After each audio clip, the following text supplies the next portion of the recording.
ingin mati rasanya. Tetaplah di sini dan berjaga-jagalah bersamaku. Kami akan berjaga, Tuhan. Jangan khawatir, kami ada di sini. Kami akan tetap terjaga. Kami tidak akan meninggalkanmu, Yesus. Ya Bapa, jika mungkin, biarlah cawan penderitaan ini berlalu daripadaku, tetapi jangan kehendakku yang terjadi, melainkan kehendak-Mu. Yesus dalam sakratul maut, dia berdoa dengan penuh kesedihan, namun tetap menyerahkan diri kepada kehendak Bapa. Sementara itu, murid-muridnya mulai tertidur.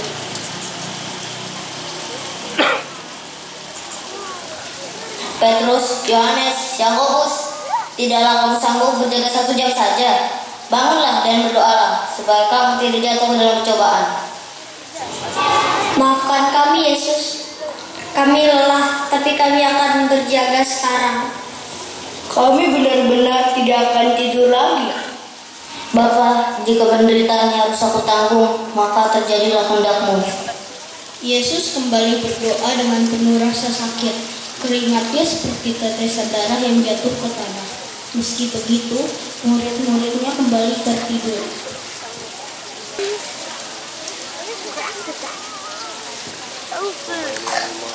Yesus, jangan takut. Bapa di surga selalu bersamamu. Aku datang untuk menghiburmu dan memberi kekuatan. Aku siap untuk melakukan kehendak Bapa. Setelah mendapatkan kekuatan dari malaikat, Yesus bangkit. Dia tahu bahwa saatnya sudah tiba untuk menjalani penderitaan yang berat demi kasih-Nya kepada kita semua. Bangunlah, waktu telah tiba. Anak manusia akan diserahkan ke tangan orang-orang berdosa. Apa yang terjadi, Tuhan? Sudah waktunya? Ya, waktu telah tiba. Mari kita pergi. Lihat, mereka yang akan menangkap aku sudah dekat. Yesus dengan penuh ketaatan menyerahkan diri kepada kehendak Bapa. Dia tahu bahwa melalui penderitaannya Dia akan menyelamatkan dunia.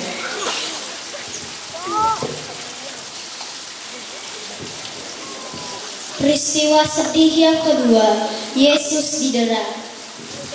Pada peristiwa sedih yang kedua ini, kami persembahkan kepadamu ya Bapa bersama dengan Bunda Maria bagi mereka yang hari ini merayakan ulang tahun. Kiranya berkat-Mu senantiasa menyertai mereka. Setelah Yesus ditangkap, Ia dibawa ke hadapan Pilatus, seorang pemimpin Romawi. Pilatus tahu bahwa Yesus tidak bersalah, tapi orang banyak terus mendesak agar Yesus dihukum.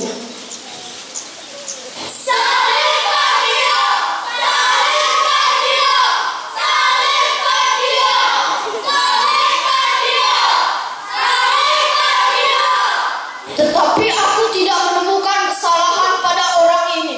Mengapa kalian ingin menghukumnya? Salibkan dia!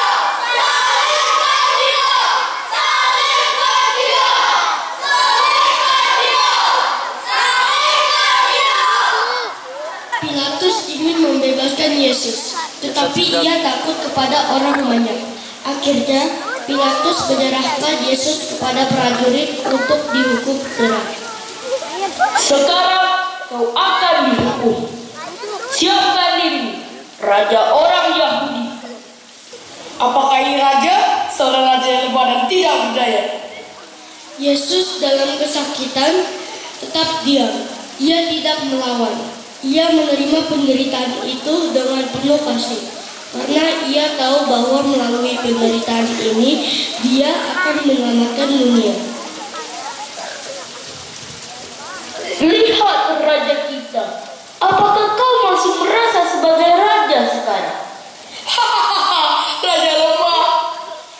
Bapa, ampunilah mereka, karena mereka tidak tahu apa yang mereka perbuat.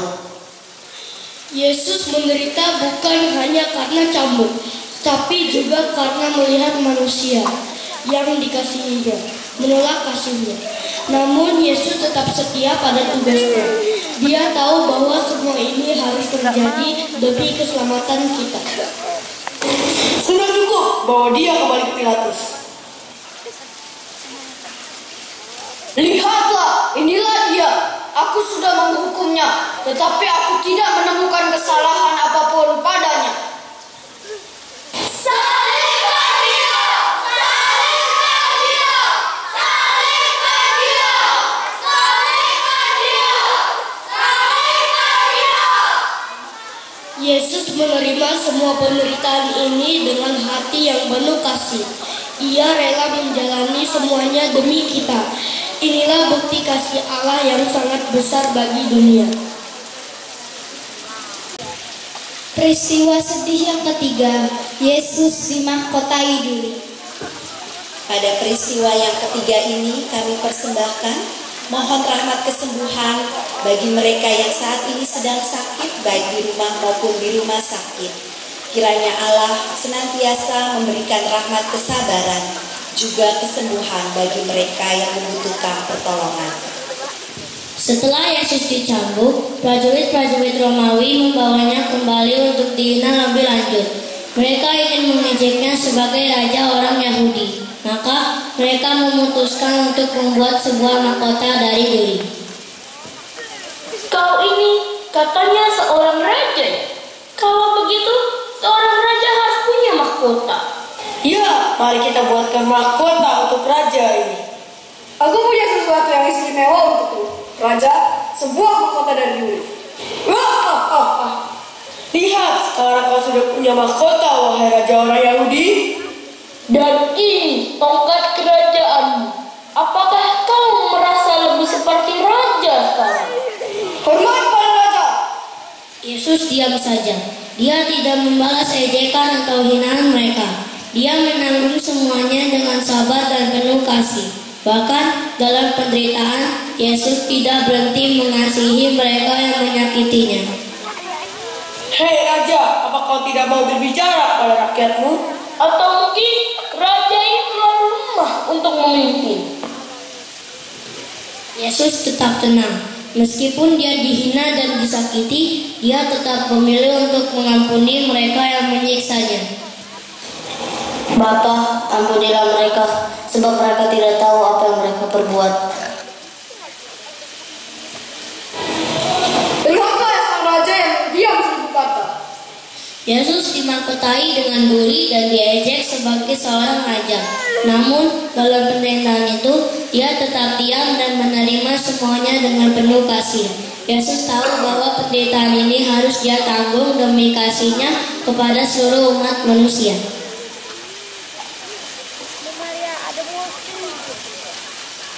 Peristiwa sedih yang keempat, Yesus memanggul salibnya ke Gunung Kalvari. Pada peristiwa sedih yang keempat ini kami persembahkan bersama dengan Maria Bunda yang tersuci untuk pelaksanaan AMBK yang akan besok dilaksanakan Rabu dan Kamis. Semoga Tuhan memberikan persiapan serta kelancaran dan kemudahan dan diberikan kesehatan. Setelah dijatuhi hukuman salib, Yesus harus memanggul salibnya yang berat menuju bukit yang disebut Kalvari. Di sepanjang perjalanan, banyak orang yang mengikutinya, termasuk para prajurit, orang banyak, dan di antara mereka ada Maria, ibu Yesus, yang sangat sedih melihat penderitaan putranya. Cepatlah berjalan. Apakah kau tak sanggup mengangkat salibmu sendiri? Ini baru permulaan. Kau akan menderita lebih lagi di Kalvari. Salib yang dipikul Yesus sangat berat, dan dia sudah sangat lelah setelah dicambuk dan dihina. Tetapi Yesus terus berjalan karena kasihnya kepada kita semua. Di tengah jalan, para prajurit melihat seorang pria bernama Simon dari Kirene. Hei kau, bantu dia memanggul salib itu. Aku? Tapi aku hanya lewat. Bantu dia, atau kau akan menerima hukuman juga. Simon dari Kirene terpaksa membantu Yesus memanggul salib. Tetapi dalam perjalanan itu, Simon mulai mengerti betapa besar penderitaan yang sedang ditanggung Yesus. Dia membantunya dengan penuh rasa belas kasih.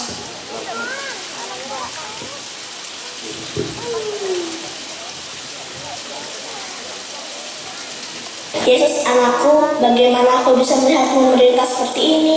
Mengapa mereka begitu kejam kepadamu? Ibu, jangan menangis untukku. Semua ini harus terjadi karena aku mengasihi dunia ini. Anakku, hatiku hancur melihatmu seperti ini. Aku tahu ini adalah jalan yang harus kau lalui, tapi aku tetap merasa sakit melihat penderitaanmu. Bapa di surga bersamaku, Ibu. Aku harus melanjutkan perjalanan ini untuk menyelamatkan semua orang. Maria, ibu Yesus, meskipun hatinya hancur, memahami bahwa ini adalah rencana keselamatan Allah. Ia tetap bersama putranya dalam doa, meski tak bisa menghentikan penderitaannya. Waktu kita tak banyak. Meskipun Yesus dalam penderitaan yang luar biasa, ia tetap memikul salib dengan sabar dan penuh kasih. Maria, ibunya, mengikutinya dengan hati yang penuh doa dan cinta, menyertai putranya setiap langkah. Peristiwa sedih yang kelima, Yesus wafat di salib. Pada peristiwa sedih yang kelima ini, kami persembahkan 10 doa salam Maria ini untuk proses pendaftaran peserta didik baru di TK dan di SD Samping Cakung tahun 2025-2026 ini, agar senantiasa diberkati dan disertai dalam rahmat Tuhan. Setelah perjalanan yang panjang dan menyakitkan, Yesus disalibkan di Golgota. Saat itu, hari mulai gelap meski masih siang. Seluruh dunia seakan menangis melihat penderitaan Yesus. Hari itu, sekitar jam 12 siang, kegelapan menyelimuti seluruh daerah sampai jam 3 sore. Langit menjadi gelap seperti malam. Saat itu, Yesus yang tergantung di salib berada di ambang kematian. Maria ibunya berdiri di dekatnya menahan kesedihan yang mendalam. Anakku, mengapa penderitaan ini begitu berat bagimu? Maria, Yesus melakukan semua ini demi kasih-Nya kepada kita. Dia tahu ini adalah jalan keselamatan. Yesus melihat ibunya, Maria, dan murid yang dikasihinya, Yohanes. Meski dalam kesakitan, dia tetap memikirkan mereka. Ibu, inilah anakmu. Aku akan menjaganya, Tuhan. Yesus, meski dalam penderitaan yang luar biasa, tidak melupakan orang-orang yang dikasihinya. Dengan kasih yang besar, dia mempercayakan Maria kepada Yohanes, murid yang dikasihinya. Saat itu, sekitar jam 3 sore, Yesus berseru dengan suara yang keras. Ya Bapa, ke dalam tangan-Mu kuserahkan nyawaku. Yesus menyerahkan nyawanya dengan penuh kasih kepada Bapa di surga. Langit menjadi semakin gelap dan bumi berguncang. Tirai di bait Allah terbelah dua seakan alam semesta berduka atas kematian Sang Juru Selamat. Apa yang terjadi? Mengapa bumi berguncang? Ini pasti orang yang benar. Dia pasti anak Allah. Bahkan para prajurit yang menyalibkan Yesus menyadari bahwa dia adalah anak Allah yang telah mati untuk keselamatan dunia. Mereka takut dan kagum pada saat yang sama. Benar, dia adalah orang yang tidak bersalah. Orang-orang yang menyaksikan kematian Yesus pulang dengan hati yang penuh kesedihan. Mereka tahu bahwa sesuatu yang luar biasa telah terjadi. Maria, ibu Yesus bersama Yohanes berdiri di sana dengan air mata yang tak berhenti mengalir. Dia telah melihat putranya wafat di kayu salib, namun hatinya penuh keyakinan akan kasih Allah. Yesus wafat di salib untuk menyelamatkan dunia.